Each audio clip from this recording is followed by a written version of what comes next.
जय हिंद दोस्तों। कभी वक्त था जब पत्रकार सत्ता से सवाल पूछता था और नेता जवाब देने से डरता था, लेकिन अब दौर ऐसा है कि नेता जनता से सवाल पूछ रहा है और पत्रकार सत्ता के आगे झुककर नमस्कार कर रहा है। क्या आप जानते हैं कि इस देश का मीडिया जनता के टैक्स के पैसों से चलता है, जो पैसा सरकार उन्हें विज्ञापन के रूप में देती है, लेकिन आज उसी मीडिया हाउस से जनता गायब है। बस 24 घंटे सरकारी प्रोपोगेंडा चलता है या हिंदू मुस्लिम डिबेट चलती है। अगर मीडिया सच दिखाना शुरू कर दे तो इस देश में हो रहे अन्याय और असमानता खत्म हो जाएगी, लेकिन फिर इस पार्टी के पास कोई मुद्दा नहीं बचेगा जिसे जनता के पास लेकर जाए, जिस पर वोट मांगे। इसलिए सरकार ने मीडिया को गुलाम बना लिया है और ये मीडिया कभी आपको सच नहीं दिखाएगा। इसलिए आज जनता खुद मीडिया की भूमिका निभा रही है। इसमें बहुत खतरा है, लेकिन देश के लोकतंत्र के लिए लोग ये खतरा भी उठा रहे हैं। अब बात करते हैं कि कैसे नेता रिपोर्टर बन रहे हैं। राहुल गांधी आज सड़कों पर हैं, कभी ट्रक ड्राइवर के साथ सफर करते हैं, कभी खेतों में किसानों से बात करते हैं, कभी कॉलेज में जाकर युवाओं से मुलाकात करते हैं। वो कहते हैं, मैं समझना चाहता हूं कि देश के लोगों की असली समस्या क्या है, और यही तो असली पत्रकारिता है, लोगों की आवाज सुनना, उनकी तकलीफ को दिखाना। लेकिन आज ये काम नेता कर रहे हैं क्योंकि पत्रकारों ने ये जिम्मेदारी छोड़ दी है। हाल ही में राहुल गांधी बिहार के युवाओं से मिले। वो बिना किसी तामझाम के सीधे नौजवानों के बीच पहुंचे। उन्होंने पूछा, क्यों नौकरियां नहीं है, क्यों सरकारी भर्ती लटकी पड़ी हैं, क्या हर साल लाखों डिग्रियां बेकार जा रही हैं। और युवाओं ने भी इसका खुलकर जवाब दिया, सर मेहनत हमारी है लेकिन मौके नहीं है, हम पढ़ते हैं लेकिन सरकार हमें भूल जाती है। देखिए इस वीडियो में जिसमें राहुल गांधी युवाओं से बात कर रहे हैं। ऐसा हुआ करता कि उसको ईस्ट का ऑक्सफोर्ड कहा जाता था। आज समझ की इतनी हालत खराब है कि वहाँ पे सब छोड़ के दिल्ली में आके पढ़ाई कर रहे हैं। दूसरा कोई नया यूनिवर्सिटी नहीं बनने, इसका कारण क्या है? बेसिकली सरकार है। तो हम यही चाहते हैं कि क्या महाकर्म सरकार आने के बाद बिहार का क्या पटना यूनिवर्सिटी फिर से वो ऑक्सफोर्ड बनेगा ईस्ट का, ताकि हम जाए छात्रों को बिहार से इतना दूर आके ना पढ़ना पड़े। हम लोग यहाँ पे तो बहुत बुरी कंडीशन में रहते हैं। 15,000 20,000 हमको रेंट देना पड़ता है। कोई रेंट कंट्रोल एक्ट नहीं है हम लोगों के लिए। पापा क्या करते हैं आपके? मेरे फादर नहीं है, मेरे ब्रदर फैक्ट्री में वर्कर हैं गुजरात में। मजबूरी में यहाँ पढ़ने आ रहे हैं। हमारे माता पिता ने पैसा नहीं पढ़ा देगा, पर हम वो जानते हैं कि बिहार में पढ़ के हमारे को भविष्य नहीं है। आप में से कितने लोग सोचते हैं, जो आप दिल्ली में आए हो, आपकी चॉइस थी दिल्ली में आना या आप एक प्रकार से फोर्स हुए हो दिल्ली में आना? फोर्स्ड ही है सर। ठीक है, तो एक तो सबसे अब सोचिए, ये दृश्य मीडिया को दिखाना चाहिए था, ये नेता को। लेकिन जब मीडिया का कैमरा सत्ता की जेब में हो तो जनता की आवाज मोबाइल से रिकॉर्ड होती है।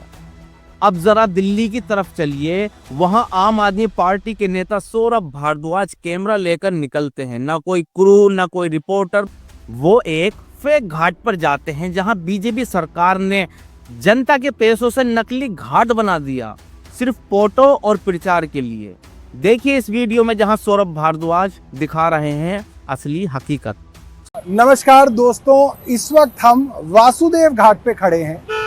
वो जगह जहां बताया जा रहा है, हालांकि बताया नहीं जा रहा, हमें मालूम है, वहां पे प्रधानमंत्री नरेंद्र मोदी बिहार चुनाव से पहले बिहारी वोटर को साधने के लिए छठ मनाएंगे। अब मैं आपको कहूंगा कि एक बार नीचे जा रहा कैमरा दिखाया जाए। देखिए वो जो दूर से पानी आ रहा है, इधर दिखाइए, इधर इधर। ये जो दूर से पानी आ रहा है, ये यमुना का पानी है और यमुना के ऊपर वासुदेव घाट बनाया गया था कि यमुना से वासुदेव घाट के दर्शन, वासुदेव घाट से यमुना के दर्शन हो और लोग यमुना के अंदर जा सकें। मगर पिछले कुछ दिनों में वासुदेव घाट को यमुना से अलग किया गया है और बीच में आप देखिए मिट्टी की एक बाउंड्री बनाई गई है। तो आप साफ देख सकते हैं कि यमुना अलग है, मगर वासुदेव घाट पे जो पानी आया है वो अलग है। और अब मैं ये भी बताऊंगा ये पानी कहाँ से आया है और कैसे लाया गया है। दूर जूम करके दिखाइए वो हरे रंग की पानी की पाइपलाइन। देखिए सौरभ भारद्वाज वहां खुद जाकर वीडियो बनाते हैं और कहते हैं, देखिए ये बीजेपी की सच्चाई है, यहाँ कोई असली घाट नहीं, बस दिखावा और धोखा है। वो पानी में उतरते हैं, कैमरे से झूठ को पकड़ते हैं और जनता को दिखाते हैं कि कैसे सरकार विकास के नाम पर विजुअल जुमले बेच रही है। अब सवाल ये है, क्या ये काम किसी न्यूज़ चैनल को नहीं करना चाहिए था? कुछ न्यूज़ चैनलों ने इस पर रिपोर्टिंग की है, जैसे BBC न्यूज़, न्यूज़ लॉन्ड्री। जब राहुल गांधी जनता के बीच जाते हैं या सौरभ भारद्वाज सरकार के झूठ को दिखाते हैं तो मीडिया इन सबको ड्रामा कहता है। लेकिन जब सत्ता का नेता फूल चढ़ाए, भाषण दे या फोटो खिंचवाए तो मीडिया उसे राष्ट्र निर्माण बता देता है। देश का सबसे बड़ा घोटाला अब यही है, सत्ता के झूठ को खबर बनाना। बिहार में लाखों युवा बेरोजगार है, परीक्षाएं रद्द होती हैं, भर्ती की तारीख बदलती है, लेकिन मीडिया सिर्फ मंदिर और मटर पनीर दिखाता है। राहुल गांधी जब युवाओं से मिले तो एक लड़के ने कहा, सर हमको सिर्फ वोट के वक्त याद किया जाता है। उनकी आंखों में जो दर्द था वो किसी न्यूज़ बुलेटिन में नहीं आया, क्योंकि उस पर TRP नहीं मिलती। अब मीडिया में डर नहीं, भक्ति है।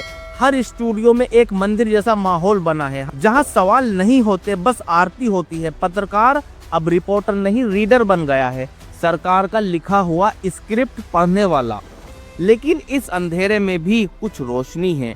अब जनता ही कैमरा उठाकर अपनी कहानी दिखा रही है। यूट्यूब, इंस्टाग्राम और ट्विटर, यही सब असली न्यूज रूम है। राहुल गांधी हो, सौरभ भारद्वाज हो या कोई आम नागरिक, जो सच्चाई दिखा रहा है वो ही असली पत्रकार है। तो अब सवाल ये है कि मीडिया कहाँ गया? सवाल ये है कि जनता कब बोलेगी? क्योंकि अगर आप सवाल नहीं पूछेंगे तो आपके बच्चे का भविष्य भी इन नकली घाटों की तरह दिखावा बन जाएगा। चुप रहना सबसे बड़ा अपराध है। तो बोलिए, सवाल करिए, क्योंकि लोकतंत्र की असली सांस सवालों में बसती है। अगर आप भी मानते हैं कि अब जनता को ही पत्रकार बनना होगा तो इस वीडियो को शेयर कीजिए, क्योंकि ये द आसिफ शो है, जहां सच्चाई बिकती नहीं, दिखाई जाती है।